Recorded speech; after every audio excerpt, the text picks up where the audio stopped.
Hey guys, now today I want to show you an advanced push-up variation and then how to combine it with my bodyweight drop set strategy to create an extremely effective home workout to help you build a bigger chest. Now I call this decline wall push-up, and the way you do this is you get yourself in a push-up position in front of a wall, a sturdy wall, and then you put your feet up against the wall. Then you contract your quads, you contract your ab, you contract your butt, and then you would simply do a normal push-up. Now this might look simple guys, but it's extremely tough. And because of the different movement where you have to push yourself back into the wall, this takes a normal push-up and sort of turns it into a full upper body exercise, and especially hitting your upper chest. But I want to show you guys an even better strategy if you want to use this and combine it with my bodyweight drop set workout strategy to create one insane home chest workout. So what you would do is you would start with the wall decline push-up and do as many reps as you can to failure.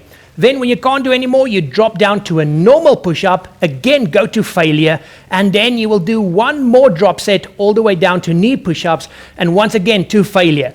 That is one set. You rest 30 seconds to 60 seconds, and then you will do 3 to 4 more sets. I promise you, it's probably the simplest but toughest chest workout you will ever do, and you will feel your chest the following day. So there you go guys, another great exercise that you can use, and a complete push-up workout you can use to build a bigger chest right there at home. As always guys, if you enjoy using bodyweight exercises to transform your body right there at home, check out bodyweightevo.com for our premium bodyweight challenge. As always guys, thank you so much for watching. I will see you in the next one, and remember, have fun out there and keep it simple. Bye bye.